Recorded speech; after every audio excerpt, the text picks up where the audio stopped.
What if I told you that a $2 packet of seeds could turn into enough vegetables to fill your kitchen table?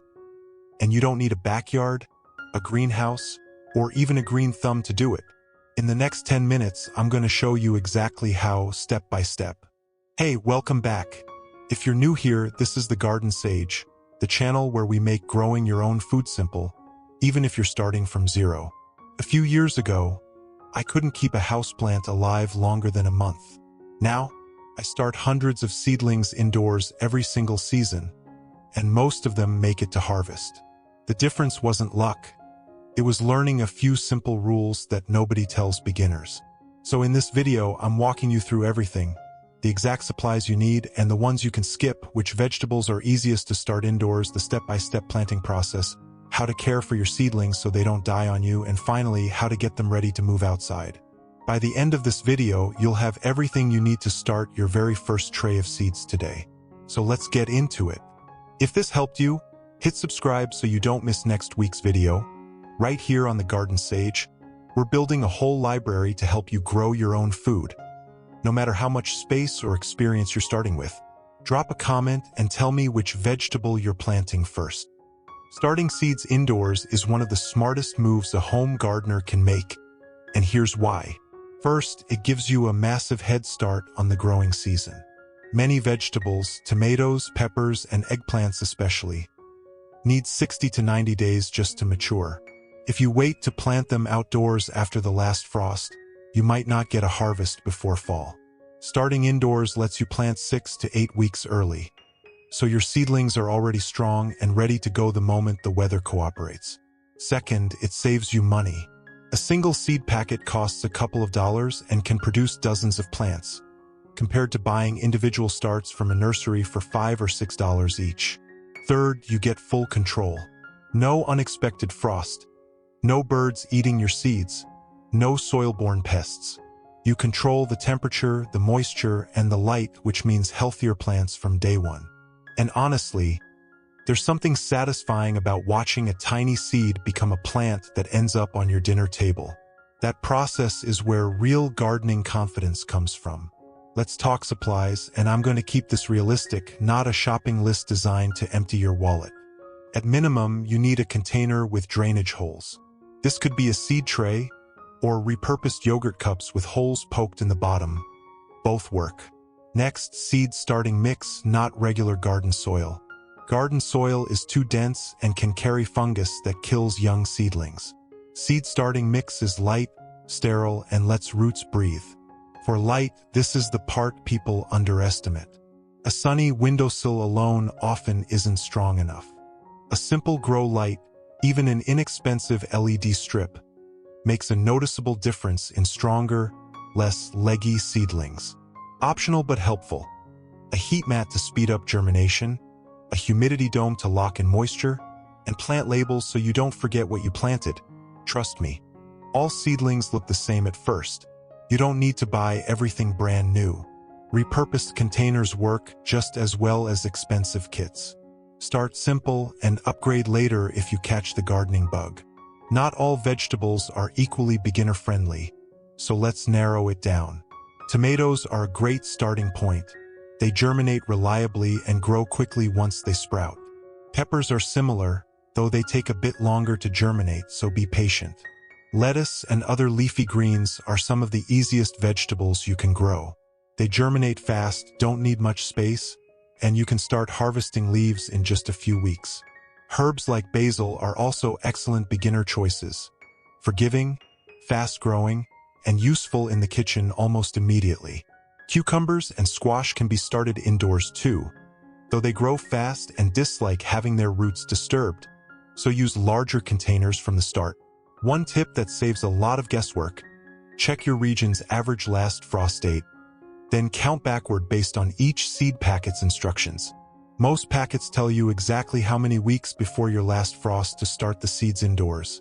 That single number takes out almost all the guesswork. Starting with 2 or 3 of these vegetables, rather than 10 different kinds, will make your first attempt far less overwhelming. Here's exactly how to plant your seeds, step by step. First, moisten your seed starting mix before filling your containers. It should feel like a damp sponge, not soggy. Fill each container, leaving a little space at the top. Next, check your seed packet for planting depth. A simple rule of thumb: plant seeds about twice as deep as the seed is wide. Very tiny seeds, like lettuce, often just need to be pressed lightly onto the surface rather than buried.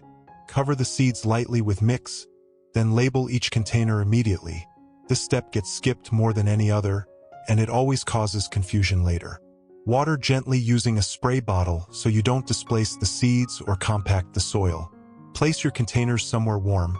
On top of the fridge works surprisingly well, and cover them with a humidity dome or plastic wrap to lock in moisture until germination. Check daily, and as soon as you see the first sprouts, move them immediately under light. This timing matters more than people realize, because seedlings that sit in the dark too long become weak and stretched out. Once your seedlings sprout, the game changes. Now it's about steady care. Light is everything at this stage. Seedlings need 12 to 16 hours of light a day. Position just a couple of inches above the leaves if you're using a grow light. Too little light causes weak, leggy stems that flop over. Watering technique matters too. Instead of watering from above, try bottom watering. Set your tray in a shallow dish of water and let the soil soak it up. This helps prevent damping off, a common fungal issue that kills young seedlings fast. If multiple seedlings sprout in one container, thin them out, keeping only the strongest one. It feels harsh, but it prevents overcrowding and competition for nutrients. Airflow is another underrated factor. A small fan on a low setting, running for a short time each day, strengthens stems and helps prevent mold. Once your seedlings develop their second set of true leaves, you can start feeding them a diluted liquid fertilizer at quarter strength, roughly every couple of weeks, to support steady growth. The final step is helping your seedlings transition from indoor life to the outdoors, a process called hardening off, and skipping it is one of the most common beginner mistakes. About 7 to 10 days before you plan to transplant, start setting your seedlings outside for short periods, an hour or two the first day, in a shaded, sheltered spot.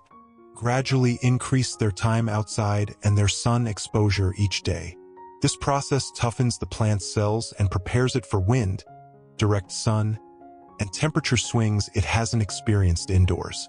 Skip this step, and even healthy seedlings can wilt or die from shock within days of transplanting. Once hardened off, look for signs your seedlings are ready.